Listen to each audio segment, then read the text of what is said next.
श्री सीता रामचंद्राभ्याम नमः। श्रीमद् वाल्मीकीय रामायणम अरण्यकांडम प्रथमः सर्गः। श्री राम, लक्ष्मण और सीता का तापसों के आश्रम मंडल में सत्कार। श्लोक संख्या 1। अभी जो कुछ बात होगा सब अरण्य के अंदर है, अरण्य के बाद टॉपिक हो जाता है, लेकिन अरण्य इज इम्पोर्टेंट यहाँ से।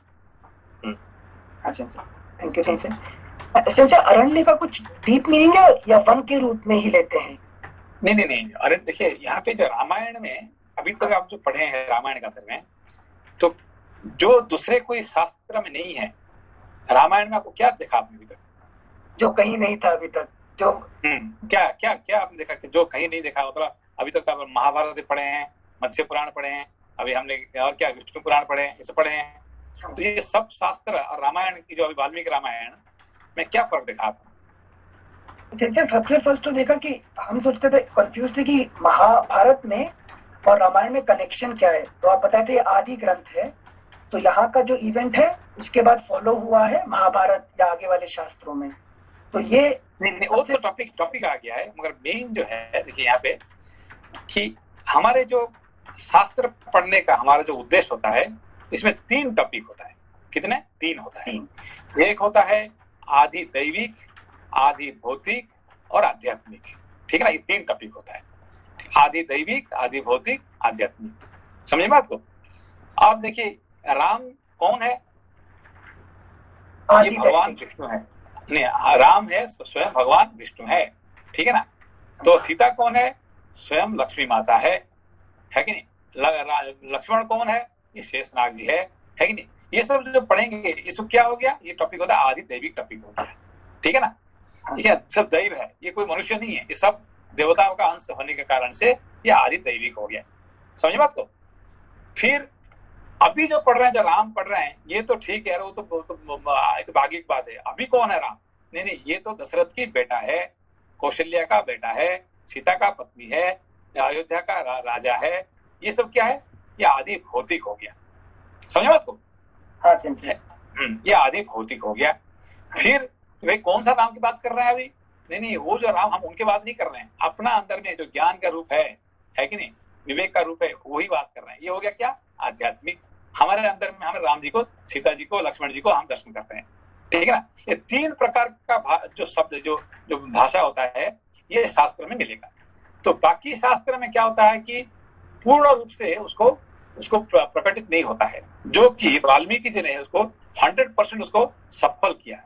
ये तीनों चीज एक साथ उन्होंने सफल कर रहे हैं, पढ़ा रहे हैं हमको, है कि नहीं। तो राम कौन है? ना, ये स्वयं विष्णु भगवान है, नारायण है, ये है, उस पर पढ़ा दिए। फिर कौन है? ना, ये अयोध्या का राजा है, दशरथ का बेटा है, ये है कि नहीं। ये क्या है? जो वशिष्ठ जी का शिष्य है कि नहीं। यहाँ से हो गया। फिर कौन है? ना, ये मेरे अंदर में जो ज्ञान, मेरे अंदर में जो है कि नहीं, मेरे अंदर में जो विवेक बैठ के मेरे अंदर में ही है। तो ये तीनों को बाय टर्न वो शिक्षा देते हैं हमको वाल्मीकि जी। इससे यही स्पेशलिटी है यहाँ का, ठीक है ना। बहुत अच्छे ढंग से उन्होंने बताते हैं, है कि नहीं। बाकी कोई भी इतने सफल नहीं कर पाया, है कि नहीं। बाकी सब कोशिश करते हुए भी इतने परफेक्ट ढंग से किसी ने नहीं कर पाया, है कि नहीं, जो कि वाल्मीकि जी ने करके दिखाया उन्होंने, है कि नहीं। इसीलिए सब शास्त्र में, है कि नहीं। जैसे कि फॉर एग्जाम्पल अभी तुलसी रामायण पढ़ा आपने, तुलसी रामायण और वाल्मीकि रामायण में तो क्या फर्क देखा? जैसे तुलसी रामायण में भक्ति के हिसाब से भगवान को प्रेजेंट करेंगे, तो क्या दिखा रहे हैं? तो ये आदि दैवी, नहीं, यहाँ आदि दैविक दिखा रहे हैं। वहां पे आदि भौतिक और आध्यात्मिक को ज्यादा उन्होंने इंपोर्टेंस नहीं दे रहे हैं। भगवान राम तो भगवान विष्णु है कि स्वयं भगवान विष्णु है, ये है। तो बस भगवान को राम के क्या कि भगवान राम के हिसाब से उन्होंने पूरा पहले से अंतिम तक उन्होंने दिखाया उन्होंने, ठीक है ना।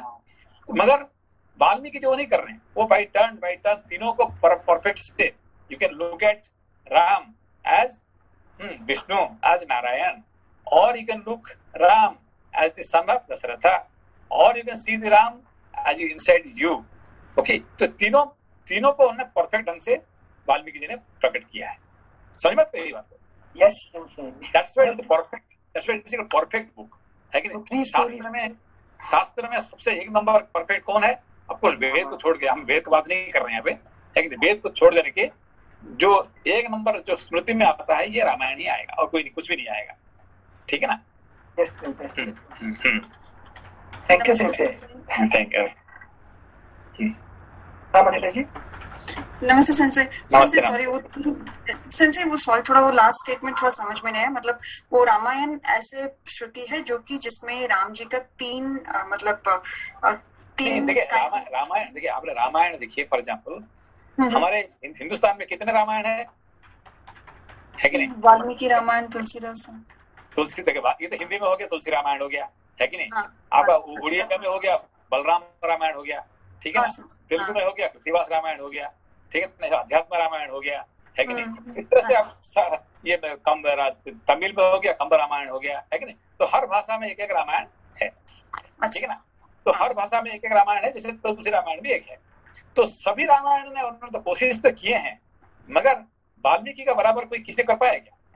नहीं कर पाया। क्यों नहीं कर पाया? कि वाल्मीकि जी ब्रह्मर्षि है कि नहीं। एक ब्रह्मर्षि लिख रहे हैं, बाकी तो ये तो है कि नहीं, बस वो भी महात्मा है, संत है, तुलसीदास संत है, मगर ब्रह्मर्षि नहीं है वाल्मीकि जैसे, ठीक है ना। तो वो जो लिखे हैं ये तीन को परफेक्ट ढंग से लिखे हैं कि आदि दैविक, आदि भौतिक और आध्यात्मिक, ये तीन भाव को पूरा प्रकट किए हैं, ठीक है ना। धन्यवाद। तो राम कौन है? Ram is he lord Vishnu, he is lord Narayan, ये हो गया। फिर राम कौन है? नहीं, he is the son of Dasharath, he is the king of Ayodhya, he is the brother of Bharat, he is the husband of Sita. Okay, तो this is the adi bhautik, ठीक है ना। हाँ, यहाँ पैदा हुए हैं। अब राम जी कब पैदा हुए हैं? नवमी का दिन पे, है कि नहीं। नवमी का दिन में पैदा हुए हैं। कब गुजर गए? ये स्थिति में गुजर गए, है कि क्यों? आदि भौतिक। और असली राम कौन है? जो विष्णु ना पैदा होते हैं ना मरते हैं, है कि नहीं। वो तो आदि दैविक जो ना पैदा भी नहीं होते, मरते भी नहीं है। पर ये जो राम का पैदा भी हुआ और मृत्यु भी हुआ है, ठीक है ना। तो ये हो गया आदि भौतिक राम। फिर हमारे अंदर में राम जो है क्या है? आध्यात्मिक, हमारे आत्मा ही हमारे राम है, ठीक है ना। हाँ sir, thank you sensei. Okay, बहुत अच्छे से समझ में आया। Thank you. Okay, thank you sensei. अरण्यकांडम प्रथमः सर्गः। श्रीराम, लक्ष्मण और सीता का तापसों के आश्रम मंडल में सत्कार। दंडकारण्य नामक महान वन में प्रवेश करके मन को वश में रखने वाले दुर्जय वीर श्री राम ने तपस्वी मुनियों के बहुत से आश्रम देखे। यहाँ पे क्या देखे? उन्होंने तपस्वी मुनियों के बहुत से आश्रम देखे। यहाँ पे अयोध्या का कोई बात ही नहीं है कि नहीं। अयोध्या का बात कुछ अभी क्या पे कि अरण्य का अंदर में क्या दर्शन कर रहे हैं, जिस काम के लिए वो आए हैं, है कि नहीं। बहुत सारे मुनियों का आश्रम देख रहे हैं, बहुत बड़े बड़े ऋषि मुनियों से मिलते हैं, जो कि साधारण जो दुनिया में हमको देखना संभव नहीं है कि। यहाँ पे एक से एक नाम आप देखेंगे, है कि नहीं, जो जिसका नाम आपने सुना भी नहीं होगा, ऐसे ऐसे ऋषि महर्षि को राम जाके मिलते हैं, ठीक है ना। वो राम जी के पास नहीं आए हैं, राम जी उनका पास गए मिलने के लिए, यही समझ होता है कि नहीं। श्लोक संख्या 2। वहां कुश और वल्कल वस्त्र फैले हुए थे। वह आश्रम मंडल ऋषियों की ब्रह्म विद्या के अभ्यास से प्रकट हुए विलक्षण तेज से व्याप्त था, इसलिए आकाश में प्रकाशित होने वाले दुर्दर्श सूर्य मंडल की भांति वह भूतल पर उद्दीप्त हो रहा था। राक्षस आदि के लिए उसकी ओर देखना भी कठिन था। वह आश्रम समुदाय सभी प्राणियों को शरण देने वाला था। उसका आंगन सदा झाड़ने बुहारने से स्वच्छ बना रहता था। वहाँ बहुत से वन्य पशु भरे रहते थे और पक्षियों के समुदाय भी उसे सब ओर से घेरे रहते थे। देखिए अरण्य में कौन रहते हैं?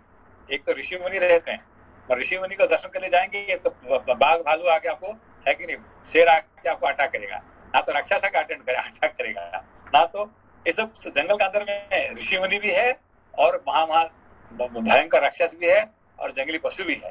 ये सब आपको मिलेगा, अरण्य में मिलेगा। ठीक है ना।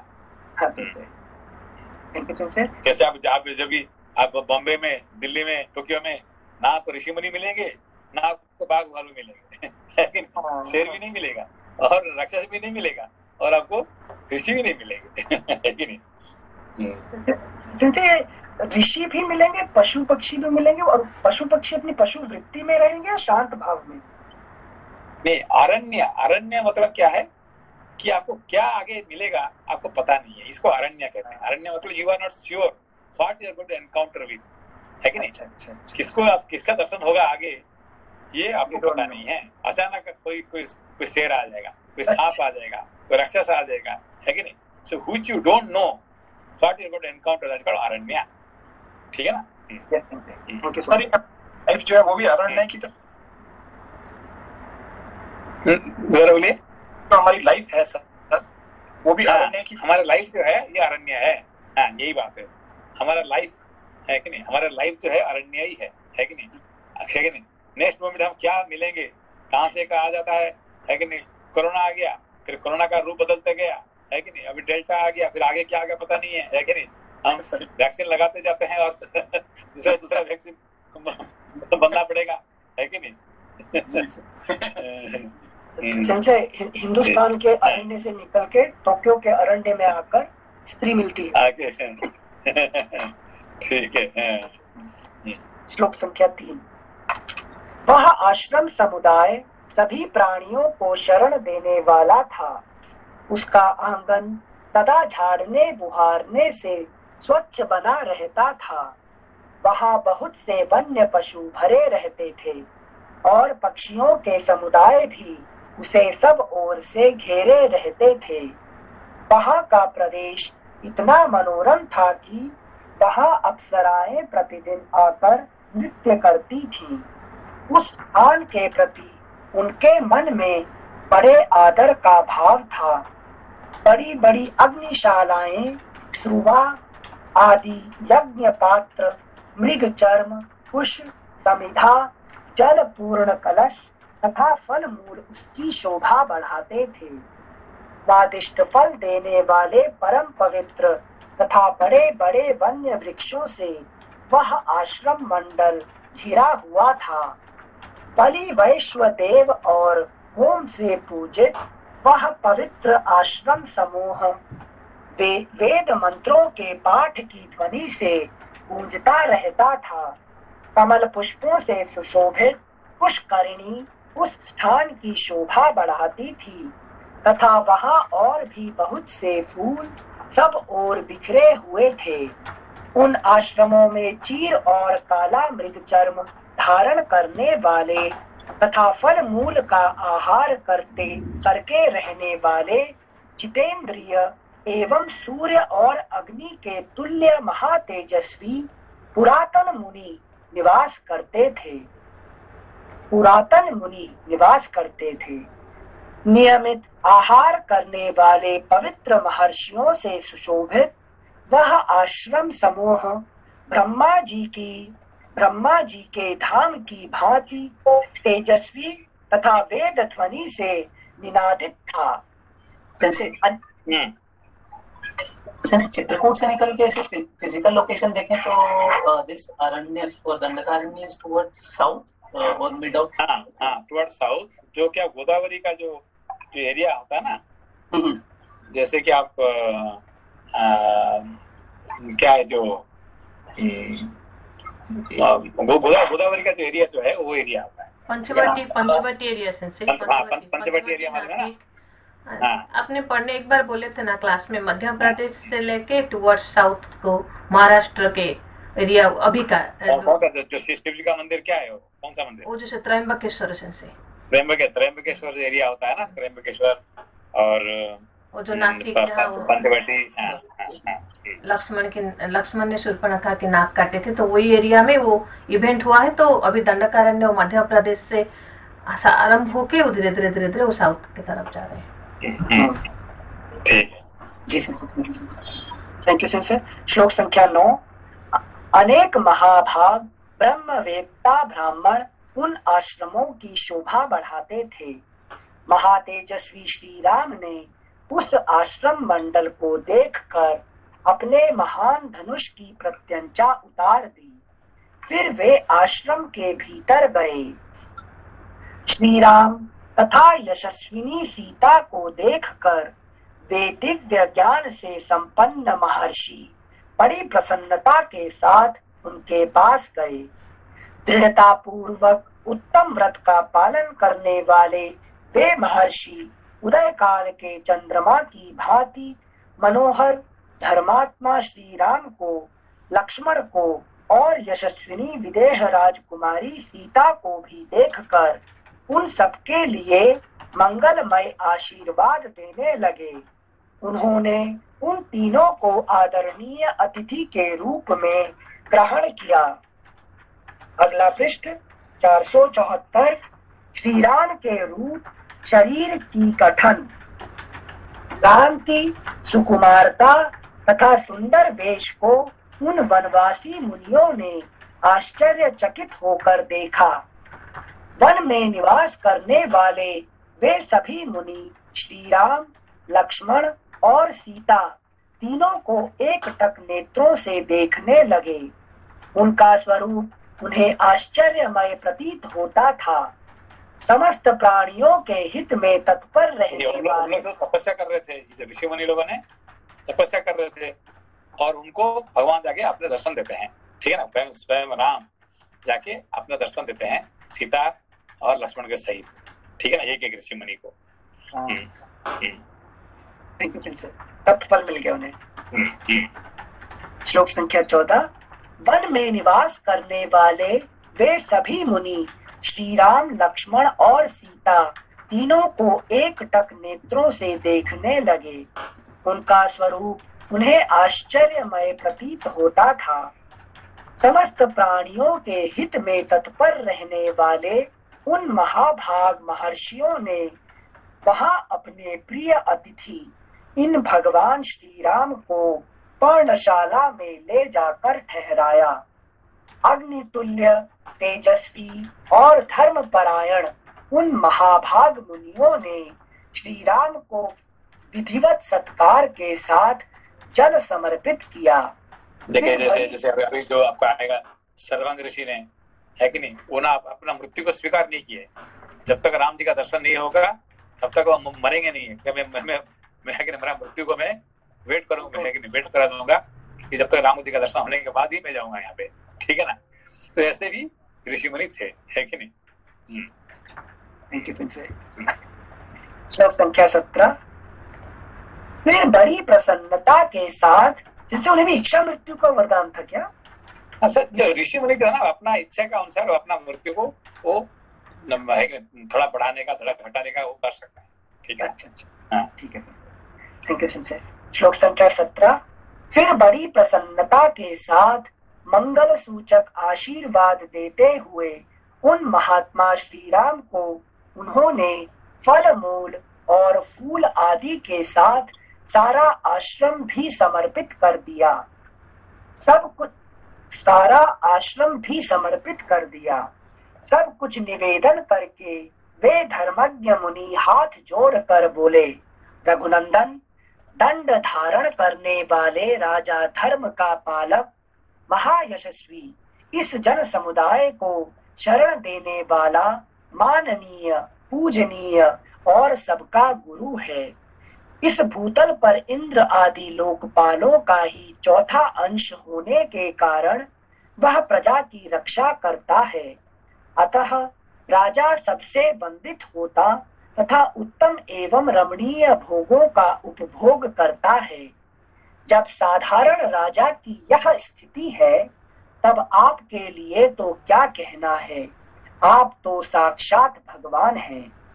हम आपके राज्य में निवास करते हैं, अतः आपको हमारी रक्षा करनी चाहिए। आप नगर में रहें या वन में, हम लोगों के राजा ही हैं। आप समस्त जन समुदाय के शासक एवं पालक हैं। राजन, हमने जीव मात्र को दंड देना छोड़ दिया है, क्रोध और इंद्रियों को जीत लिया है। अब तपस्या ही हमारा धन है। जैसे माता गर्भस्थ बालक की रक्षा करती है, उसी प्रकार आपको सदा सब तरह से हमारी रक्षा करनी चाहिए। ऐसा कहकर उन तपस्वी मुनियों ने वन में उत्पन्न होने वाले फल मूल फूल तथा अन्य अनेक प्रकार के आहारों से लक्ष्मण और सीता सहित भगवान श्री रामचंद्र जी का सत्कार किया। इनके सिवा दूसरे अग्नि तुल्य तेजस्वी तथा न्याय युक्त बर्ताव वाले सिद्ध तापसों ने भी सर्वेश्वर भगवान श्री राम को यथोचित रूप से तृप्त किया। इस प्रकार श्री वाल्मीकि निर्मित आर्ष रामायण आदि काव्य के अरण्य कांड में पहला सर्ग पूरा हुआ। ओके, ठीक है। नमस्ते सर। प्रणाम चलिए शुरू करते हैं। हाँ से पृष्ठ संख्या 474 द्वितीय सर्ग। वन के भीतर श्री राम लक्ष्मण और सीता पर विराध का आक्रमण। रात्रि में उन महर्षियों का आतिथ्य ग्रहण करके सवेरे सूर्योदय होने पर समस्त मुनियों से विदा ले श्री रामचंद्र जी पुनः वन में ही आगे बढ़ने लगे। जाते जाते लक्ष्मण सहित श्री राम ने वन के मध्य भाग में एक ऐसे स्थान को देखा जो नाना प्रकार के मृगों से व्याप्त था।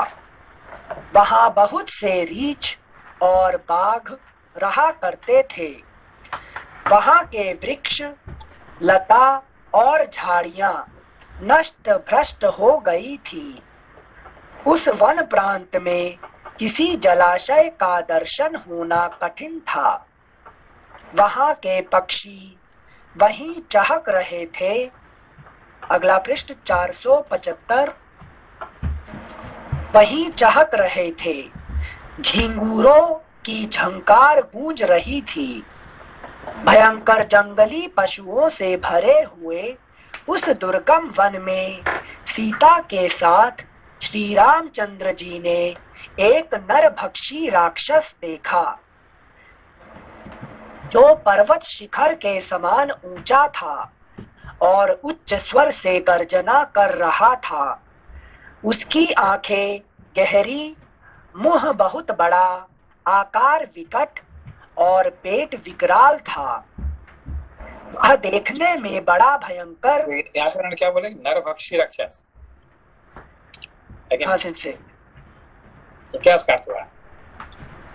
नरभक्षी, नर से जिसके पास नार है, ज्ञान है, उसका भक्षण कर लेता है ज्ञान का।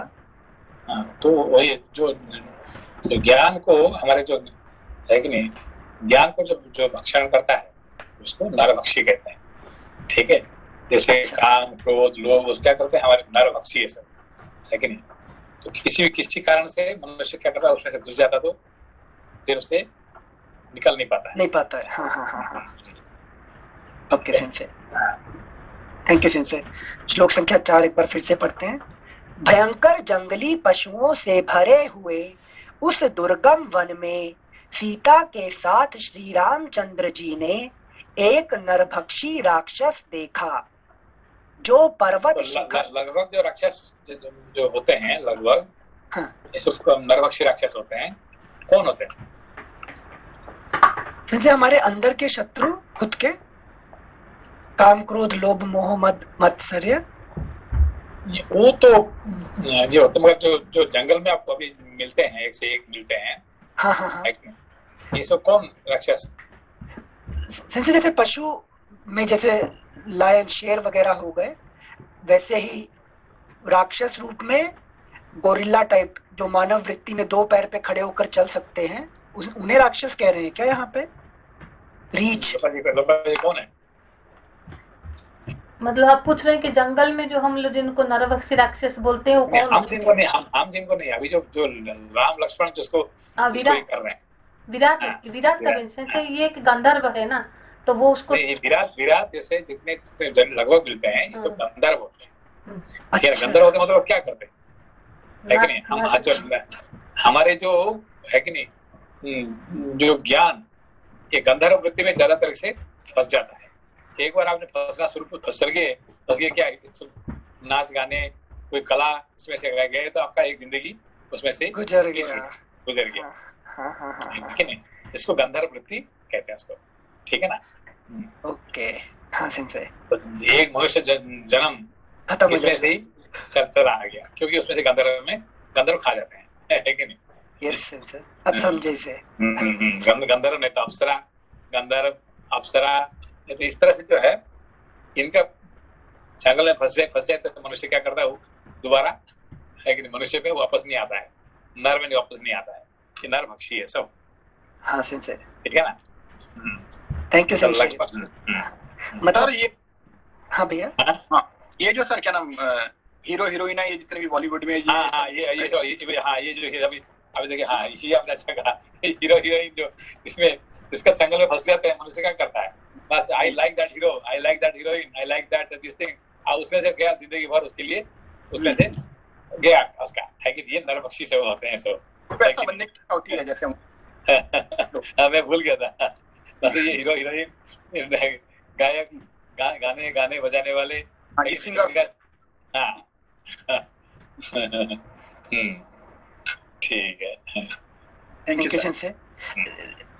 सेंसे यहाँ आप जब एक बार बताए थे नाट्य शास्त्र, मतलब उसमें भी शास्त्र है? नाट्य शास्त्र नहीं ऐसा भी, हाँ। जो ऑफकोर्स शास्त्र जाएंगे तो फिर वो तो आपको ऊपर उठाएगा, उस ज्ञान की ऊपर उठाएगा। हाँ। पर लगभग जो हम लोग जो साधारण जो कहते हैं, जो अभी मुकेश जी कहे क्या है, ये जो बॉलीवुड वाले होते हैं, हॉलीवुड वाले होते हैं, ये जो इसका अंदर फंसा तो मनुष्य क्या करता है, पूरा टाइम खा जाता है आपका, एक सिनेमा दूसरा ड्रामा, ये इसमें करते करते करते आई लाइक दैट हीरो, बस आप क्या करते हैं उसका पीछे पड़ जाते हैं। इसमें जितना ड्रामा करेगा, जितना सिनेमा करेगा, हम उसको देखना ही चाहिए, है कि नहीं? Understood sensei, thank you Mukesh भैया एग्जाम्पल के लिए। श्लोक संख्या 4। भयंकर जंगली पशुओं से भरे हुए उस दुर्गम वन में सीता के साथ श्री रामचंद्र जी ने एक नरभक्षी राक्षस देखा जो पर्वत शिखर के समान ऊंचा था और उच्च स्वर से गर्जना कर रहा था। उसकी आंखें गहरी, मुंह बहुत बड़ा, आकार विकट और पेट विकराल था। वह देखने में बड़ा भयंकर, घृणित, बेडौल, बहुत बड़ा और विकृत वेश से युक्त था। उसने खून से भीगा और चर्बी से गीला व्याघ्र चर्म पहन रखा था। समस्त प्राणियों को त्रास पहुंचाने वाला वह राक्षस यमराज के समान मुंह बाए खड़ा था। वह एक लोहे के शूल में 3 सिंह, 4 बाघ, 2 भेड़िए, 10 चितकबरे हरिण और दांतों सहित एक बहुत बड़ा हाथी का मस्तक, जिसमें चर्बी लिपटी हुई थी, गांठ कर जोर जोर से दहाड़ रहा था। एक बार फिर से पढ़ रहे से। वह एक लोहे के शूल में 3 सिंह, 4 बाघ, 2 भेड़िए, 10 चितकबरे हरिण और दांतों सहित एक बहुत बड़ा हाथी का मस्तक, जिसमें चर्बी लिपटी हुई थी, गांठ कर जोर जोर से दहाड़ रहा था। गंधर्व का रिलेशन इन चीजों से समझ में नहीं आया संजय भी। कल हमने बात क्या कर रहे थे कि रामायण में वाल्मीकि जी क्या करते हैं कि 3 एक साथ करते हैं, क्या आदि दैविक, आदि भौतिक, आध्यात्मिक। हाँ। अभी जो मैंने बताया, अभी जो हीरो हीरोइन ये सब जो बात ये हमारी जिंदगी का बात है, ये जो है आध्यात्मिक हो गया। हाँ। ठीक है ना?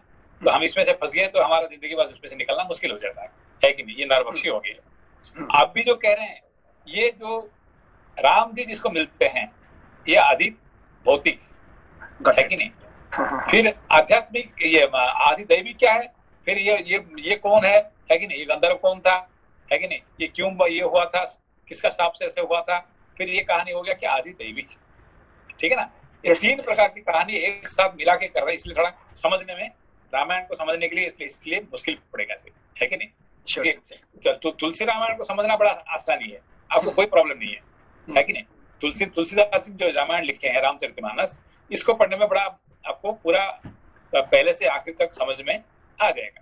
और वाल्मीकि जी का रामायण समझने के लिए थोड़ा आपको 3 अलग अलग ढंग से समझना पड़ेगा उसको, ठीक है ना। हाँ सेंसे, तो मतलब सेंसे 7:1/2 वाला जो श्लोक है वो आदि भौतिक के हिसाब से डिस्क्राइब किया। अभी जो है, जो राम लक्ष्मण जो देख रहे हैं, है कि जो गंधर्व था, जो अभी जो विराट बना हुआ है, विराट करके एक जो राक्षस बना हुआ सामने आ रहे हैं, अब ये बात आदि भौतिक है, ठीक है ना। Understood sensei, thank you sensei. श्लोक संख्या 8। श्री राम, लक्ष्मण और मिथिलेश कुमारी सीता को देखते ही वह क्रोध में भरकर भैरव नाद करके पृथ्वी को कंपित करता हुआ उन सब की ओर उसी प्रकार दौड़ा जैसे प्राणांतकारी काल प्रजा की ओर अग्रसर होता है। वह विदेह नंदिनी सीता को गोद में ले कुछ दूर जाकर खड़ा हो गया। फिर उन दोनों भाइयों से बोला, तुम दोनों जटा और चीर धारण करके भी स्त्री के साथ रहते हो और हाथ में धनुष बाण और तलवार लिए दंडक वन में घुस आए हो, अतः जान पड़ता है तुम्हारा जीवन क्षीण हो चला है। तुम दोनों तो तपस्वी जान पड़ते हो, फिर तुम्हारा युवती स्त्री के साथ रहना कैसे संभव हुआ। अधर्म परायण, पापी तथा मुनि समुदाय को कलंकित करने वाले तुम दोनों कौन हो। मैं विराध नामक राक्षस हूँ और प्रतिदिन ऋषियों के मांस का भक्षण करता हुआ हाथ में अस्त्र शस्त्र लिए इस दुर्गम वन में विचरता हूँ। यह स्त्री बड़ी सुंदर। अभी उसका खाना क्या है, ऋषि है कि नहीं। हाँ, साधारण मनुष्य नहीं खाता है इसलिए नरभक्षी है सिंसे, है कि नहीं। Thank you sensei. श्लोक संख्या 13। यह सिंसे, लेकिन जो यहाँ पर उन्होंने 11 वाला श्लोक जो कहा है, यहाँ पर डिस्क्राइब किया है, वो तो एक तरीके से बात जो देखने से आ रही हो शास्त्र सम्मत ही है ना पूरा, कि तुम तपस्वी जान पड़ते हो, फिर युवती स्त्री के साथ कैसे रह रहे हो। तो प्रत्यक्ष जो देखेंगे उस सब से तो राक्षस होकर भी सही कह रहा है ना वो देखने से। नहीं, वही नहीं, देखिए ऐसा है कि अभी कौन कह रहे हैं उनको, राक्षस विराट कह रहे हैं, मगर आध्यात्मिक ढंग से कौन कह रहे हैं, अपना ही वृत्ति कह रहे हैं, है कि नहीं। अच्छा। अपना ही वृत्ति कह, और कोई नहीं है। हमारे अंदर में जो वृत्ति है वही हमको बीच बीच में ये कह रहे हैं। क्या कह रहे हैं, अरे हम तो आए हैं, है कि नहीं, दंडक में अभी साधु बन के आए हैं, साधु बनना चाहिए, फिर ये क्या कर रहे हैं, ये कि नहीं, जो मन का अंदर में जो भावना है, ये ऐसे ही आध्यात्मिक ढंग से ये हो रहा है कि नहीं। समझ गए सिंसे, थैंक यू सिंसे। श्लोक संख्या 12। मैं विराध नामक राक्षस हूँ और प्रतिदिन ऋषियों के मांस का भक्षण करता हुआ हाथ में अस्त्र शस्त्र लिए इस दुर्गम वन में विचरता रहता हूँ। यह स्त्री बड़ी सुंदरी है, अतः मेरी भार्या बनेगी और तुम दोनों पापियों का मैं युद्ध स्थल में रक्तपान करूंगा। दुरात्मा विराध की ये दुष्टता और घमंड से भरी बातें सुनकर जनक नंदिनी सीता घबरा गई और जैसे तेज हवा चलने पर केले का वृक्ष जोर जोर से हिलने लगता है, उसी प्रकार वे उद्वेग के कारण थर थर कांपने लगी। शुभ लक्षणा सीता को सहसा विराध के चंगुल में फंसी देख श्री रामचंद्र जी सूखते हुए मुंह से लक्ष्मण को संबोधित करके बोले, सौम्य देखो तो सही, महाराज जनक की पुत्री और मेरी सती साध्वी पत्नी सीता विराध के अंक में विवशता पूर्वक जा पहुंची है। अत्यंत सुख में पली हुई यशस्विनी राजकुमारी सीता की यह अवस्था, हाय कितने कष्ट की बात है। लक्ष्मण, वन में हमारे लिए जिस दुख की प्राप्ति कैकेयी को अभीष्ट थी और जो कुछ उसे प्रिय था, जिसके लिए उसने वर मांगे थे, वह सब आज ही शीघ्रता पूर्वक सिद्ध हो गया। अभी भरत को जो बात कहे है कि नहीं, जो शत्रुघ्न को जो बात कहे थे, और अभी देखिए उल्टा हो गया बात में, ठीक है ना। शत्रुघ्न को क्या बोले कि आप किसी भी कारण से कैकेयी माता को कभी दुख नहीं देना है कि नहीं, जो होना था उसको तो ये देव का था, है कि। आप देखिए फिर क्या भावना कैसे घूम गया, है कि नहीं। तो ये फिर आध्यात्मिक होता है इसमें से, है कि नहीं। अच्छा अच्छा अच्छा, जैसे जो इंसिडेंटल बोलते हैं, जो ओकेजन में भावना आती है, ये यही आध्यात्मिक जो मेरे अंदर चल रहा है, हमारे अंदर में जो भावना प्रभावित हो रहे हैं अभी के टाइम में, अभी के टाइम पे, आज के टाइम पे, है कि नहीं। तो अब जो है, अभी देखिए 2 दिन पहले जो बात चल रहा था भरत के साथ, शत्रुघ्न के साथ, अभी ठीक उल्टा हो गया, ठीक है ना। Thank you sensei. श्लोक संख्या 18। अत्यंत सुख में पली हुई यशस्विनी राजकुमारी सीता की यह अवस्था, हाय कितने कष्ट की बात है। लक्ष्मण, वन में हमारे लिए जिस दुख की प्राप्ति कैकेयी को अभीष्ट थी और जो कुछ उसे प्रिय था, जिसके लिए उसने वर मांगे थे, वह सब आज ही शीघ्रता पूर्वक सिद्ध हो गया। तभी तो वह दूरदर्शिनी कैकेयी अपने पुत्र के लिए केवल राज्य लेकर नहीं संतुष्ट हुई थी, जिसने समस्त प्राणियों के लिए प्रिय होने पर भी मुझे वन में भेज दिया, वह मेरी मझली माता कैकेयी आज इस, अगला पृष्ठ 476। और देखिए कैसे वृत्ति का कैसे है कि नहीं, आध्यात्मिक वृत्ति का परिवर्तन हो रहा है, ठीक है ना। हाँ सिंसे, थैंक यू सिंसे। वह मेरी मझली माता कैकेयी आज इस, पृष्ठ संख्या 476, आज इस समय सफल मनोरथ हुई है। विदेह नंदिनी का दूसरा कोई स्पर्श कर ले, इससे बढ़कर दुख की बात मेरे लिए दूसरी कोई नहीं है। सुमित्रा नंदन पिताजी की मृत्यु तथा अपने राज्य के अपहरण से भी उतना कष्ट मुझे नहीं हुआ था जितना अब हुआ है। सिंसिर, एक छोटा सा यहाँ पर जिज्ञासा पूछेंगे। सिंसिर, तीनों चीज साथ में हो रही है। जैसे आध्यात्मिक बोलते हैं तो मैं तुरंत रिलेट कर पाता हूँ, आदि भौतिक तक भी रिलेट कर पाता हूँ, पर जैसे आदि दैविक बोलते हैं तो तुरंत लगता है कि नहीं, मुझसे कोई अलग है। God is there, Gandharva is there. तो जो इन तीनों चीजों को साथ में अप्लाई करके स्टोरी के कॉन्टेक्स्ट में कैसे समझ सकते हैं? नहीं, इसके लिए जो रामायण को ना एक बार पढ़ने से, लेकिन आप कहानी समझते हैं, दूसरा बार समझेंगे तो क्या आदि एक स्तर से, फिर आखिरी में अंत में जब रियलाइजेशन हो जाएगा तब आदि दैविक समझ में आएगा, ठीक है ना। अच्छा, ओके, थैंक यू सिंसे। श्लोक संख्या 22। Thank you sensei. Shri Ramchandra ji के ऐसा कहने पर शोक के आंसू बहाते हुए लक्ष्मण कुपित हो मंत्र से अवरुद्ध हुए सर्प की भांति फुफकारते हुए बोले, ककुत्स कुलभूषण, आप इंद्र के समान समस्त प्राणियों के स्वामी एवं संरक्षक हैं। मुझ दास के रहते हुए आप किस लिए अनाथ की भांति संतप्त हो रहे हैं? मैं अभी कुपित होकर अपने बाण से इस राक्षस का वध करता हूँ। आज यह पृथ्वी मेरे द्वारा मारे गए प्राण शून्य विराध का रक्त पिएगी।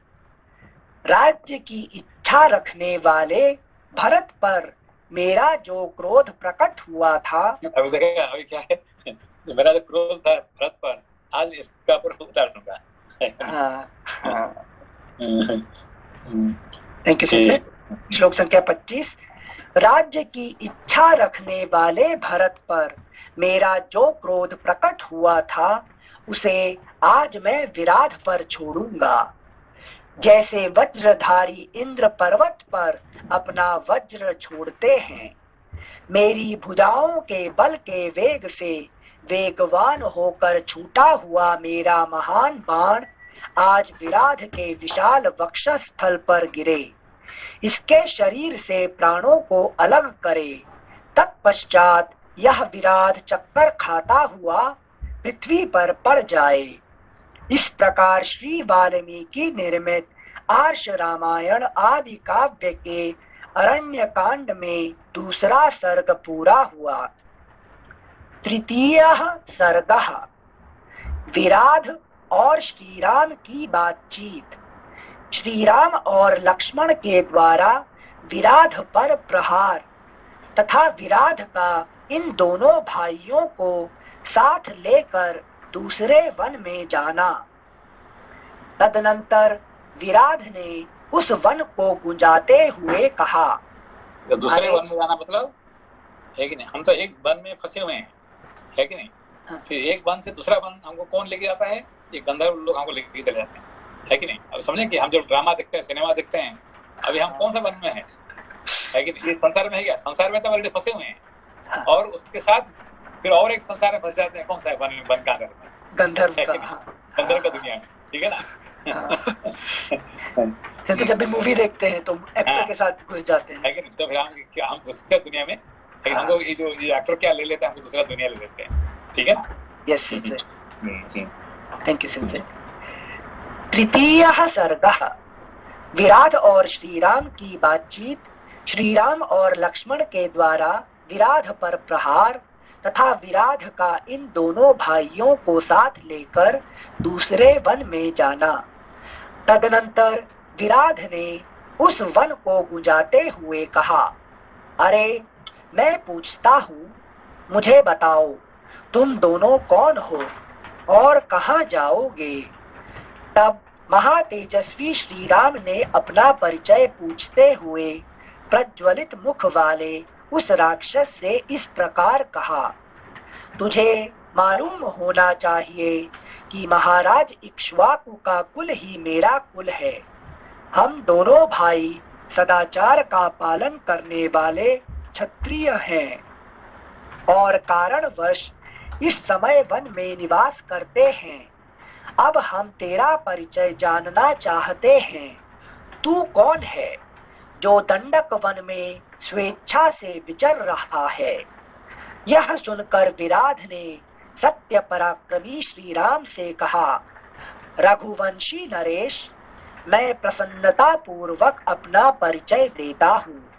तुम मेरे विषय में सुनो। मैं जव नामक राक्षस का पुत्र हूँ।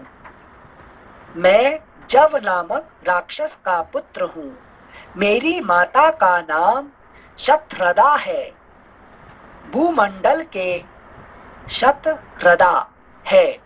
भूमंडल के समस्त राक्षस मुझे विराध के नाम से पुकारते हैं। तो देखिए, ये आदि बहुत ही ढंग से वो गंधर्व हिसाब से अपना परिचय नहीं दे रहा है। हाँ। देखिए उसका आदि क्या है, एक राक्षस, वो भी उसका राक्षस, जैसे उसका बाप राक्षस है, माँ राक्षसी है, उनका बेटा है, उनका नाम विराध है। ये सब क्या है, आदि भौतिक ढंग से वो अपना परिचय दे, ठीक है ना। तो उसका असली परिचय कब, जब राम जी का साथ जब उसका ज्ञान प्राप्ति होगा, तब फिर जब रामायण होगा, तब फिर उसको फिर अपना याद आ जाएगा और वो कह रहे मैं तो गंधर्व हूँ, है कि नहीं, फिर वो ये हो जाएगा। Thank you sensei. उस टाइम पे रामायण कहलाता है जब ज्ञान रामायण राम जी का आगमन होता है, एक जिंदगी में राम जी का आगमन होता है, ठीक है। Thank you sensei. श्लोक संख्या 5। मैं जव नामक राक्षस का पुत्र हूँ। मेरी माता का नाम शतह्रदा है। भूमंडल के समस्त राक्षस मुझे विराध के नाम से पुकारते हैं। मैंने तपस्या के द्वारा ब्रह्मा जी को प्रसन्न करके यह वरदान प्राप्त किया है कि किसी भी शस्त्र से मेरा वध ना हो। मैं संसार में अच्छेद्य और अभेद्य होकर रहूं। कोई भी मेरे शरीर को छिन्न भिन्न नहीं कर सके। अब तुम दोनों इस युवती स्त्री को यहीं छोड़कर इसे पाने की इच्छा न रखते हुए जैसे आए हो उसी प्रकार तुरंत यहाँ से भाग जाओ। अगला पृष्ठ 477। मैं तुम दोनों के प्राण नहीं लूंगा। यह सुनकर श्री रामचंद्र जी की आंखें क्रोध से लाल हो गईं। वे पाप पूर्ण विचार और विकट आकार वाले उस पापी राक्षस विराध से इस प्रकार बोले, नीच, तुझे धिक्कार है। तेरा अभिप्राय बड़ा ही खोटा है।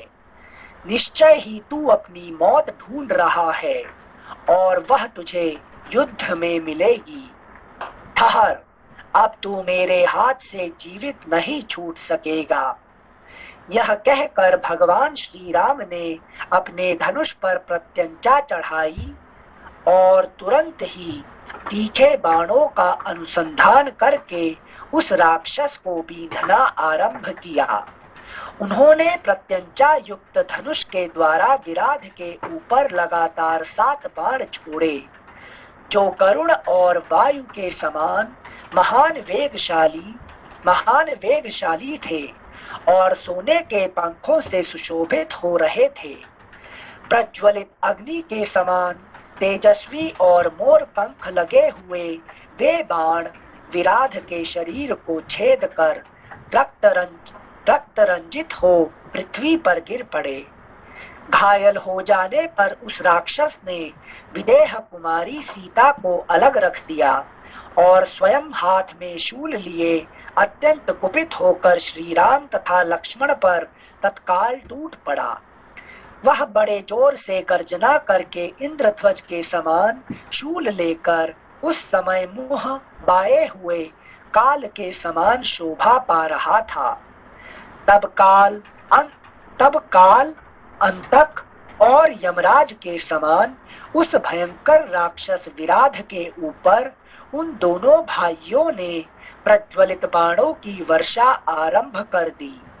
यह देख वह महाभयंकर राक्षस अट्टहास करके खड़ा हो गया और जम्भाई के साथ अंगड़ाई लेने लगा। उसके वैसा करते ही शीघ्रगामी बाण उसके शरीर से निकलकर पृथ्वी पर गिर पड़े। एक बार फिर से पढ़ रहे से। यह देख वह महाभयंकर राक्षस अट्टहास करके खड़ा हो गया और जम्भाई के साथ अंगड़ाई लेने लगा। उसके वैसा करते ही शीघ्रगामी बाण उसके शरीर से निकलकर पृथ्वी पर गिर पड़े। वरदान के संबंध से 16 थोड़ा अंदर नहीं जा पाया है। देखिए, जो अभी जो राक्षस बना हुआ है, विराज बना हुआ है, हाँ। असली तो विराज नहीं है ना, तो राक्षस नहीं है ना, तो है गंधर्व है, ठीक है ना। तो अब किसी कारण को ऐसे राक्षस बना हुआ है, ठीक है ना। हाँ। अब राम और लक्ष्मण का दोनों का बाण है कि नहीं, कौन सा बाण? विवेक और ज्ञान, विवेक वैराग्य, है कि नहीं। ये बाण लगने से मनुष्य क्या होता है, अपना असलियत याद आ जाता है, रियलाइज कर देता है कि भाई मैं ये नहीं हूँ जो असली में कौन, उसको याद आ जाता है। फिर उसने वो क्या करता है कि वो फिर वापस चला जाता है मनुष्य, ठीक है ना। अच्छा, हाँ समझ में बात को? सिंसे ये इस लेवल पे समझ में आया। सिंसे हमारी गड़बड़ हो गई थी, हम चले गए थे जैसे गंधर्व वाला एग्जाम्पल दिए थे, आध्यात्मिक वाला, तो हमें लगा हम जब ड्रामा देख रहे हैं और दूसरे लोक में चले गए हैं तो जम्भाई और अंगड़ाई आ गई, तो उससे कैसे रिलेट, वहां हम कंफ्यूज हो गए थे। बट नहीं, इसको एक एक, क्योंकि एक एक लेवल में समझना पड़ेगा उसको। अच्छा, यहाँ देखिए, अभी now you come back to the level of the Gandharva, है कि नहीं? अभी जो ये जो गंधर्व है, अभी है तो गंधर्व है, और क्या बना हुआ है? राक्षस बना हुआ है कि नहीं? तो राक्षस बन के, है कि नहीं, वो अपना आइडेंटिटी भूल गया है। अभी अपना आइडेंटिटी क्या बोलता है? गंधर्व थोड़ी बोलता है, क्या बोलता है कि मैं राक्षस हूँ, है कि नहीं? तो अभी वो ज्ञान और वैराग्य, है कि नहीं, विवेक वैराग्य, ज्ञान वैराग्य का जब बाण उसको लगता है, फिर राक्षस प्रति चला जाता है, और फिर गंधर्व अपना याद आके फिर वो वहां से मुक्ति प्राप्त करता है। ठीक है ना? Understood, thank you sensei, thank you. श्लोक संख्या 16, एक बार श्लोक संख्या 15 फिर से पढ़ रहे हैं। तब काल, अंतक और यमराज के समान उस भयंकर राक्षस विराध के ऊपर उन दोनों भाइयों ने प्रज्वलित बाणों की वर्षा आरंभ कर दी। श्लोक संख्या 16, यह अभी दूसरे को खा रहा था, राक्षस बन के दूसरे को खा रहा था, ठीक है ना? अब उसका रियलाइजेशन हो जाता है, लेकिन उसका वो अपना आत्म साक्षात्कार कर लेता है ज्ञान वैराग्य का साथ मिलने के बाद। ठीक है ना? हाँ संजय। श्लोक संख्या 16, थैंक यू संजय। यह देख वह महाभयंकर राक्षस अट्टहास करके खड़ा हो गया और जम्भाई के साथ अंगड़ाई लेने लगा। उसके वैसा करते ही शीघ्रगामी बाण उसके शरीर से निकलकर पृथ्वी पर गिर पड़े। वरदान के संबंध से उस राक्षस विराध ने प्राणों को रोक लिया और शूल उठाकर उन दोनों रघुवंशी वीरों पर आक्रमण किया।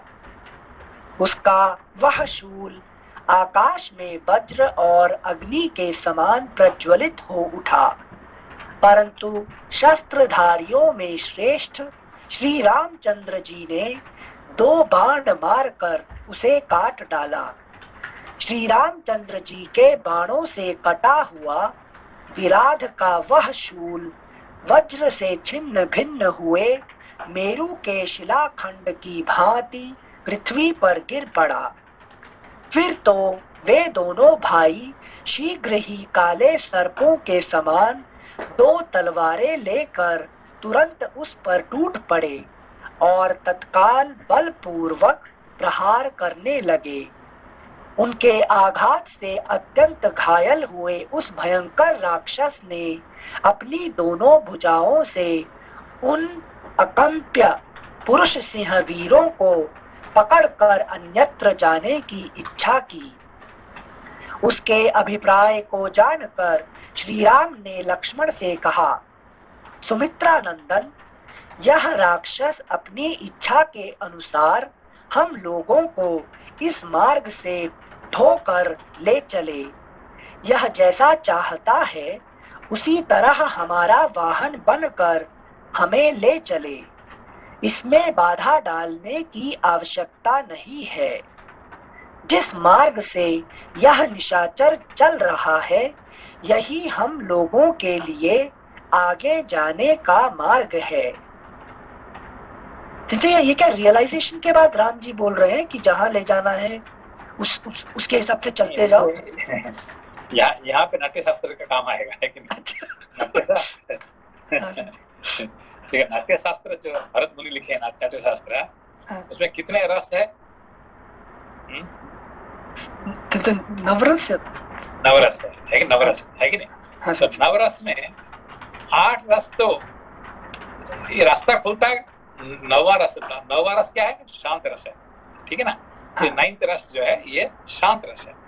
तो 8 रस का काम क्या है? आपको हंसाने का, रुलाने का, ये जो जितने सारे रस है, ये 8 रस है। इनका आखिरी में आप चाहते क्या है कि नहीं? जिंदगी में आपको कौन सा रस चाहिए असली में? रोना चाहते हैं क्या? शांति। रोना चाहते हैं, हंसना चाहते हैं, है कि क्योंकि ये करना नहीं है वो सब रस। तो अब एक रास्ता में करेगा कौन है? ये है शांत रस, ठीक है ना? तो एक्टिंग देखते आपको एक दिन ऐसे आ जाएगा, फिर आखिरी में कौन सा एक्टिंग अच्छा लगेगा? रामायण महाभारत। इसमें जब आप अंदर घुस जाएंगे तो बाकी एक्टिंग आपको अच्छा नहीं लगेगा, है कि नहीं? पहले आप देखते थे भाई ये, लेकिन ये एक्टर वो एक्टर है कि नहीं, अमिताभ बच्चन का देख रहे थे, उसका देख रहे थे, उसका, तो ये सब बहुत सारे एक्टर्स देख रहे थे, धीरे धीरे धीरे रामायण महाभारत भागवत देखने के बाद धीरे धीरे क्या हो जाएगा, सारे इसी में ही आपको आनंद आ जाएगा, क्योंकि ये शांत रस से बना हुआ चीज है। ठीक है ना, ठीक है ना। तो अब ये राम जी क्या कह रहे हैं कि वो जिस रास्ता पे हमको लेके जा रहे हैं, हम चलो उसी रास्ता में हम चले, है कि नहीं। तो आखिर में आप सारे रास्ता एक ही रास्ता में पहुंचता है, वो शांत रस में। ठीक है ना। अच्छा अच्छा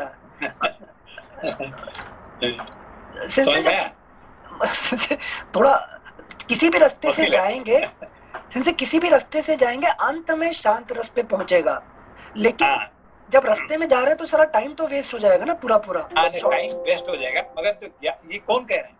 राम जी। विवेक कह रहे हैं। ठीक है ना। विवेक जानते हैं कि सारे रास्ता एक रास्ता को, हम भी ड्रामा, ऋषि महर्षि भी ड्रामा देखते हैं, है कि नहीं। तो ड्रामा देखते हैं, क्या देखते हैं उसमें से, तो शांत रस को प्राप्त करते हैं, है कि नहीं। अच्छा है कि नहीं।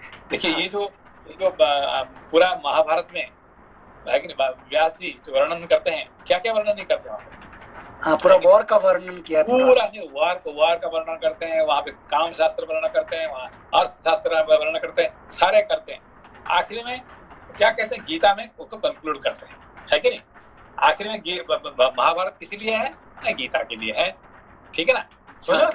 हाँ, तो ऐसे सारे रस जो है, आप पूरा महाभारत क्यों देख रहे हैं?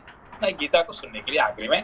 तो पहले गीता सुन लेंगे तो आपको समझ में नहीं आएगा, तो ये सब कहानी सुनने के बाद फिर आपको गीता समझ में आ जाएगा। ठीक है ना। यस सिंसे, जर्नी समझ में आ गई सिंसे।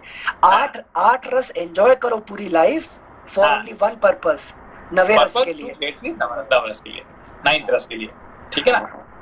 तो ये इसलिए कह रहे हैं कि ये जहाँ लेके जाना चाहते हैं हमको, चलो उसका फॉलो करते हैं। फॉलो मतलब आप आखिर पहुंचते जाएंगे, लेकिन वो भी पहुंचेगा, हम भी पहुंचेंगे कहाँ? शांत रस में। ठीक है ना। यस सिंसे थोड़ा डिफिकल्ट हो जाता है टॉपिक, कॉन्टेक्स्ट डंप होता है। नहीं, टॉपिक डिफिकल्ट, इसीलिए रामायण को समझना थोड़ा डिफिकल्ट टॉपिक है। ठीक है ना। यस सिंसे। श्लोक संख्या 22 फिर से पढ़ रहे हैं। उसके अभिप्राय को जानकर श्री राम ने लक्ष्मण से कहा, सुमित्रानंदन। देखिए आखिरी में यही दिखाएगा रास्ता। कौन? विराट खाने के लिए आया था, यही उनको अच्छा रास्ता दिखाएगा, असली रास्ता दिखाएगा, है कि नहीं। तो ये कोई असली रास्ता दिखाने वाला, जो ड्रामा दिखाने वाले जो एक्टर एक्ट्रेस आखिरी में हम देखते देखते जाएंगे तो वो हमको एक दिन हमको दिखा देंगे, है कि नहीं। वही रामानंद सागर ही रामायण है कि नहीं। वो भी एक सिनेमा डायरेक्टर है कि नहीं। महाभारत करने वाला कौन है? वो जो बी.आर. चोपड़ा। वो क्या संत था क्या, है कि नहीं। वो भी सिनेमा डायरेक्टर ही है कि नहीं। वो हमको दिखा दिया, कितने अच्छा दिखा दिया रास्ता, है कि नहीं। वो असली में वही भी गंधर्व भी है सब गंधर्व है, और हमको दिखा दिए अच्छे चीज दिखा दिए, है कि नहीं। रामानंद सागर हुआ, बी.आर. चोपड़ा हुआ, ये जो सब आए थे, ये सब क्या है, ये गंधर्व भी है सब, और हमको अच्छा रास्ता दिखा दिए। ठीक है ना। तो ऐसे ही, है कि नहीं, बस उनका पीछे करो, वो अपने आप दिखाई देंगे, है कि नहीं। पर रास्ता मत भूलना। ठीक है ना। गोल मतलब शांति चाहिए, ये मत भूलना। ये मत भूलना। Thank you so much sensei. श्लोक संख्या 22। उसके अभिप्राय को जानकर श्री राम ने लक्ष्मण से कहा, सुमित्रानंदन, यह राक्षस अपनी इच्छा के अनुसार हम लोगों को इस मार्ग से ढोकर ले चले।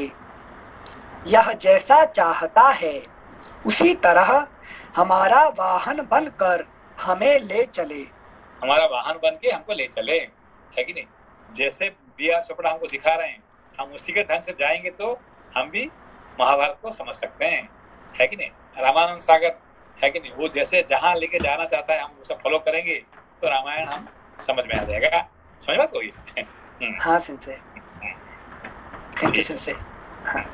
यह जैसा चाहता है उसी तरह हमारा वाहन बनकर हमें ले चले, इसमें बाधा डालने की आवश्यकता नहीं है।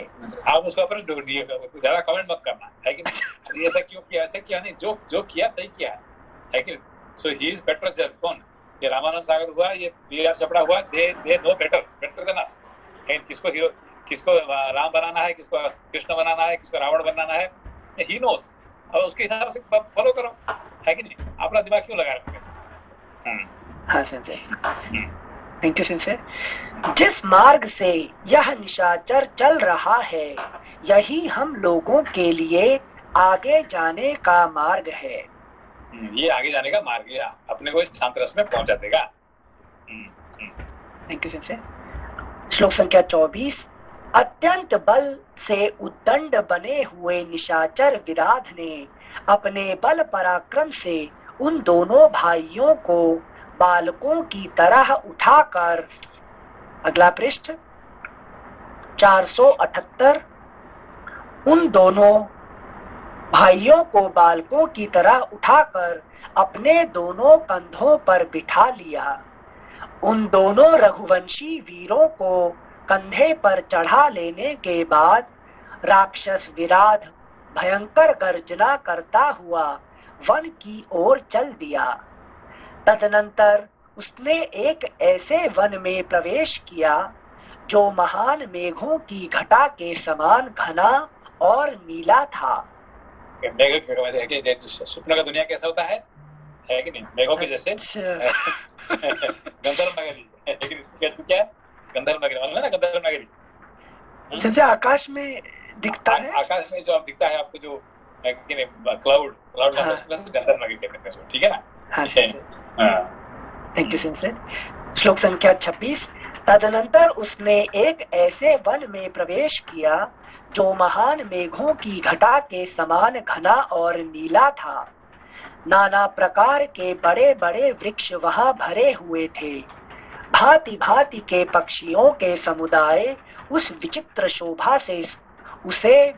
शोभा से संपन्न बना रहे थे तथा बहुत से गीदड़ और हिंसक पशु उसमें सब ओर फैले हुए थे। इस प्रकार श्री वाल्मीकि निर्मित आर्ष रामायण आदि काव्य के अरण्य कांड में तीसरा सर्ग पूरा हुआ। चतुर्थः सर्गः श्री राम और लक्ष्मण के द्वारा विराध का वध। रघुकुल के श्रेष्ठ वीर ककुत्स्थ कुलभूषण श्री राम और लक्ष्मण को राक्षस लिए जा रहा है। यह देखकर सीता अपनी दोनों बाहें ऊपर उठाकर जोर जोर से रोने चिल्लाने लगी। हाय, इन सत्यवादी, शीलवान और शुद्ध आचार विचार वाले दशरथ नंदन श्री राम और लक्ष्मण को यह रौद्र रूपधारी राक्षस लिए जा रहा है। राक्षस शिरोमणे तुम्हें नमस्कार है। राक्षस शिरोमणे तुम्हें नमस्कार है। इस वन में रीछ, व्याघ्र और चीते मुझे खा जाएंगे, इसलिए तुम मुझे ही ले चलो, किंतु इन दोनों ककुत्स्थवंशी वीरों को छोड़ दो। विदेहनंद अभी तक वो सीता को लेके जा रहा था।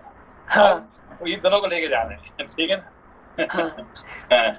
जैसे इसको अप्लाई करते हैं, गंधर्व वृत्ति पहले शांति को लेके जा रहे थे, अब विवेक वैराग्य को लेकर जा रहे हैं। इसको कैसे समझे? अच्छा, विवेक जब वैराग्य लेके जाएंगे तो शांति अपने आप फॉलो करेगी ना, लेकिन शांति को लेके जाएंगे तो विवेक वैराग्य मुश्किल है, मगर अच्छा विवेक वैराग्य को अब लेके जाएंगे तो शांति अपने आप आ जाएगी। मतलब गंधर्व समझदार है इनसे। नमस्ते नमस्ते। एक प्रश्न था, जिस तरह से अभी जो टीवी मीडिया है और मोबाइल है, इनसे लगभग अभी न्यू जनरेशन जो है, जो बच्चे हैं मतलब ग्रो कर रहे हैं, ये लोग तो सेंसी इस तरह से हैं कि इनको चाहिए ही, मतलब यहाँ पे जिसके मैं ऑब्जर्व कर रहा हूँ, तो ये लोग दूर नहीं हटते मोबाइल और टीवी से। तो इनको कैसे कंट्रोल करेंगे सेंसी? देखिए, अभी ये कह रहे हैं कि आप ज्ञान, विवेक, वैराग्य होने के बाद फिर आप टीवी देखेंगे कि मोबाइल देखेंगे कि इंटरनेट देखेंगे, तो फिर आपको क्या है, आपको आखिर में शांत रास्ते पर पहुंचा देगा वो, ठीक है ना। उसको बिना उसका देखेंगे तो फिर आप उसमें फंस के उसमें है कि नहीं, सालों सालों तक भटक करेंगे, है कि नहीं। तो इसीलिए उनको विवेक वैराग्य दिखा दीजिए, फिर वो अपने आप उससे से वो बाहर निकल जाएंगे, ठीक है ना। हाँ, अच्छा सेंसे, ये चीज सिर्फ भारत में है या सभी लोग इस तरह का अभी बच्चे फॉलो कर रहे हैं? मुझे मतलब आश्चर्य होता है, मतलब इंडिया में तो ऐसा है कि सभी छोटे बच्चों के हाथ में घंटों घंटों मोबाइल होता है यहाँ पे।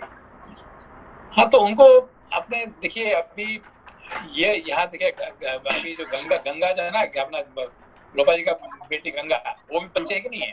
जी जी। तो अभी वो क्या कर रही?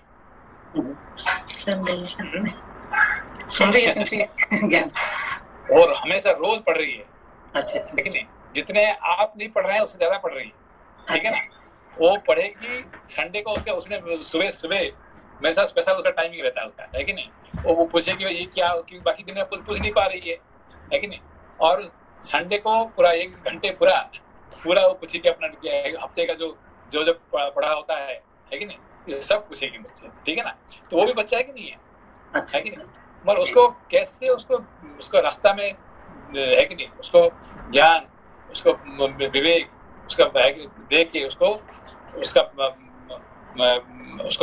कर रहे हैं, उसको रास्ता में ला रहे हैं, ये आपको पता है, ठीक है ना?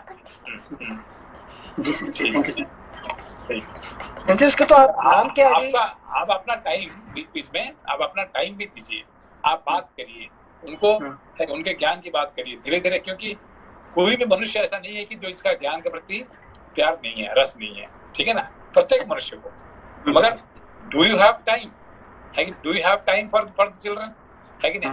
आपने क्या करते हैं, अपना बिजी रहते हैं, आपने इसको मोबाइल पकड़ा दिया, ना तो एक टीवी दे दिया, ना तो उसको कुछ दे दिया, भाई तो करते रहो, मैं अपना बिजी रहूंगा। नहीं, आप अपना टाइम निकाल के उनसे बात करो, बैठो, लेकिन उनको ज्ञान की भी बात करो, तो धीरे धीरे देखो फिर ये बदल जाएंगे, है कि नहीं?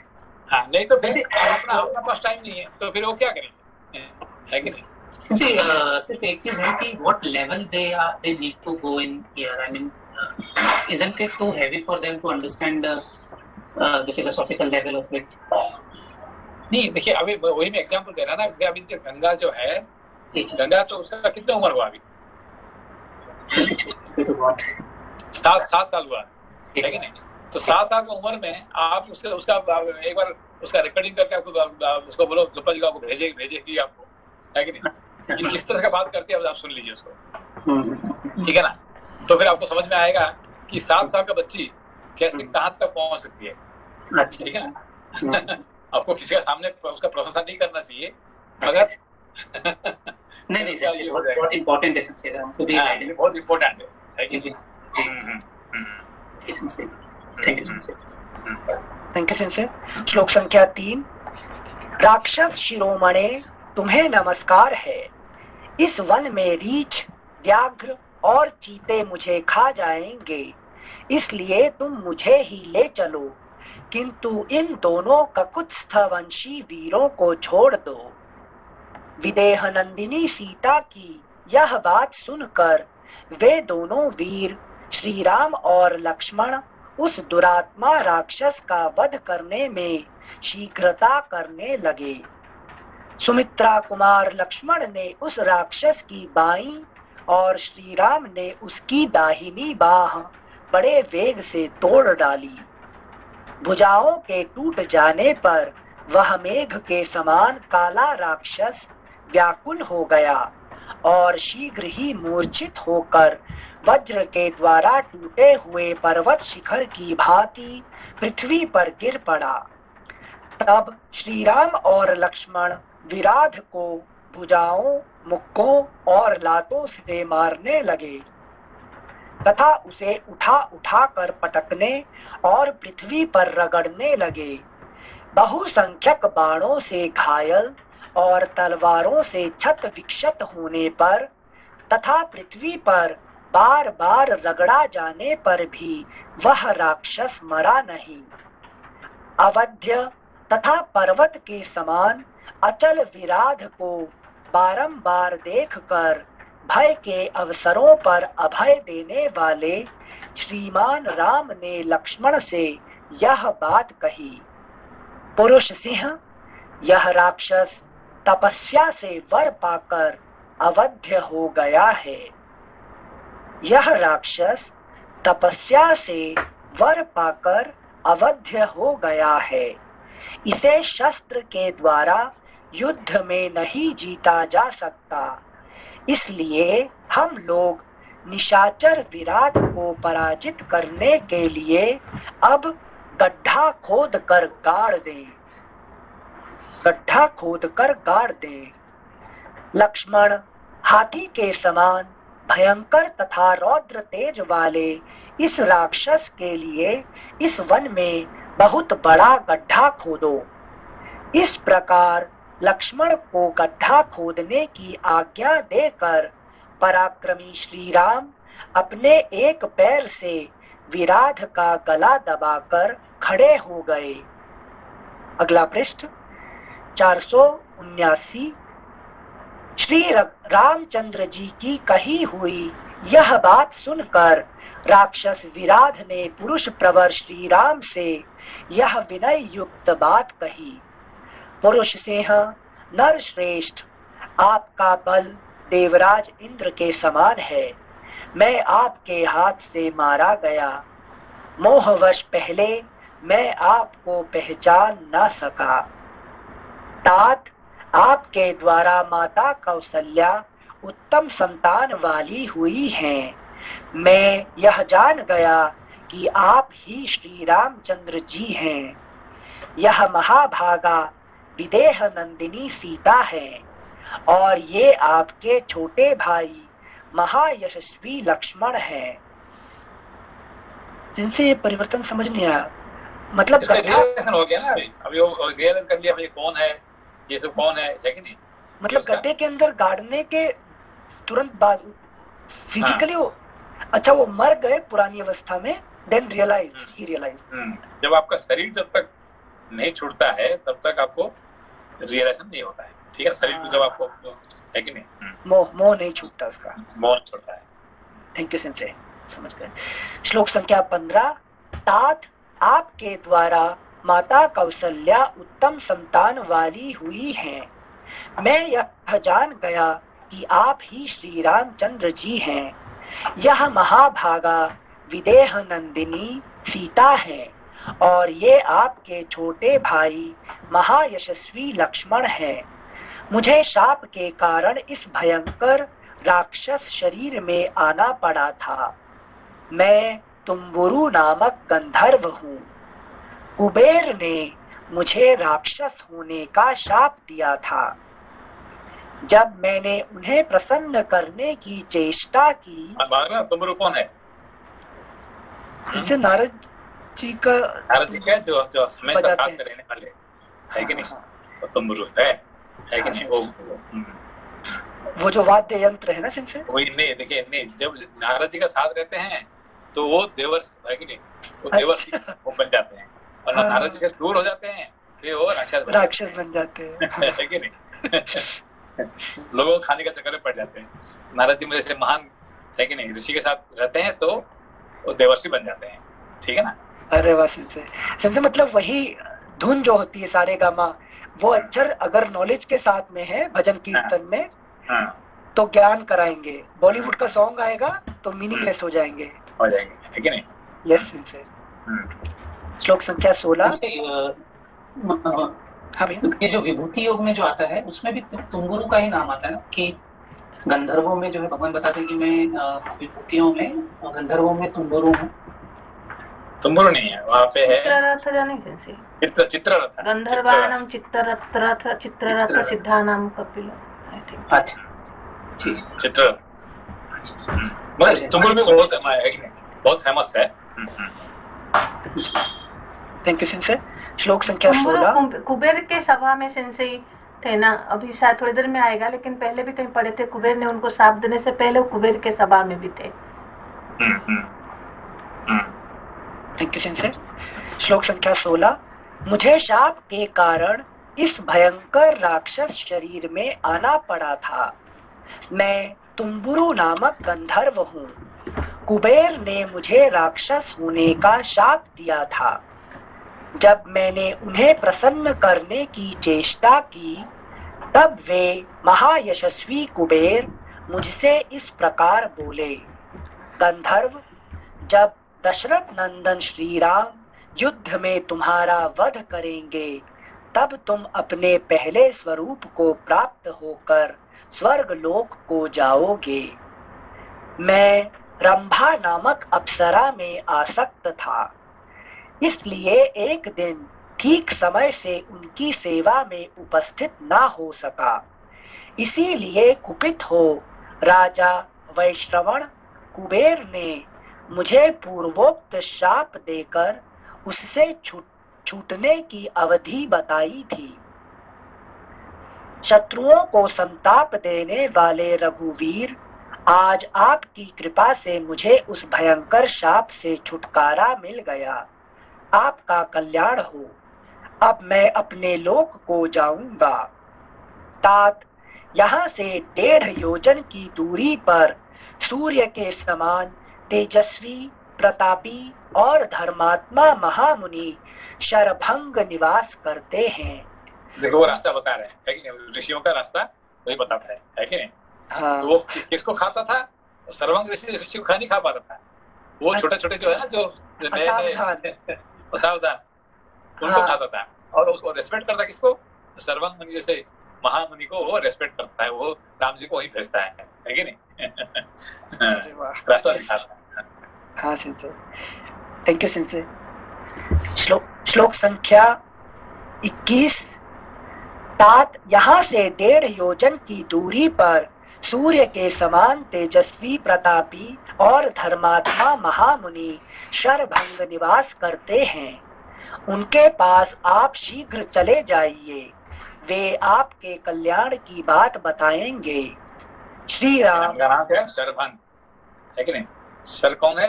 जो डिजायर को जो है तोड़ दिया, भांग तो तोड़, भंग मतलब उसको जिसका तोड़ दिया है कि सारे डिजायर को। ठीक है? हाँ सिंसे, थैंक यू सिंसे। श्लोक संख्या 22। श्री राम, आप मेरे शरीर को गड्ढे में गाड़कर कुशल पूर्वक चले जाइए। मरे हुए राक्षसों के शरीर को गड्ढे में गाड़ना, कब्र खोद कर उसमें दफना देना, यह उनके लिए सनातन परंपरा प्राप्त धर्म है।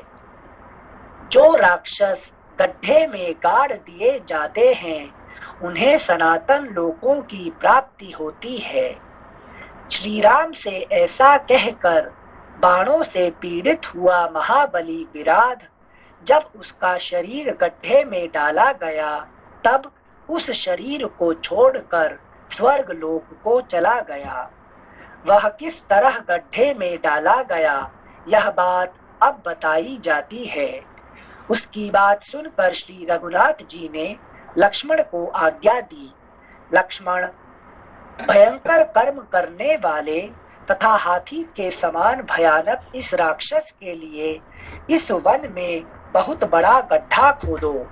इस प्रकार लक्ष्मण को गड्ढा खोदने का आदेश दे पराक्रमी श्री राम एक पैर से विराध का गला दबाकर खड़े हो गए। तब लक्ष्मण ने फावड़ा लेकर उस विशालकाय विराध के पास ही एक बहुत बड़ा गड्ढा खोद कर तैयार किया। तब श्री राम ने उसके गले को छोड़ दिया और लक्ष्मण ने खूंटे जैसे कान वाले उस विराध को उठाकर उस गड्ढे में डाल दिया। उस समय वह बड़ी भयानक आवाज में जोर जोर से गर्जना कर रहा था। युद्ध में स्थिर रह उनका ये जो इनका वर्णन क्या है? कान के वर्णन है, लेकिन फिर गंधर्व लोगों का कान सबसे बड़ा है कि नहीं? काम की बात है कि नहीं? काम करने वाला कान, ठीक है? कान जो है। अच्छा, थैंक यू सिंसे। श्लोक संख्या 28। तब श्री राम ने से खाली कान होता है, मुझे लगा कि डांस वगैरह भी देखने के लिए आंख नहीं है। नहीं, गंधर्व का जरा आंख नहीं, कान उनका मेन कर्ण उनका होता है, ठीक है ना? मैंने सोचा वो हीरो हीरोइन वगैरह की जो डांस वगैरह होता है वो देखने का ज्यादा होता है, तो सॉरी ज्यादा कर्ण उनका काम होता है। श्लोक संख्या 28। Thank you sensei. तब श्री राम ने उसके गले को छोड़ दिया और लक्ष्मण ने खूंटे जैसे कान वाले उस विराध को उठाकर उस गड्ढे में डाल दिया।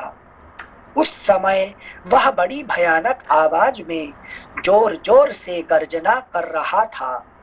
युद्ध में स्थिर रहकर शीघ्रता पूर्वक पराक्रम प्रकट करने वाले उन दोनों भाई श्री राम और लक्ष्मण ने रणभूमि में, अगला पृष्ठ 480, रणभूमि में क्रूरता पूर्ण कर्म करने वाले उस भयंकर राक्षस विराध को बलपूर्वक उठाकर गड्ढे में फेंक दिया।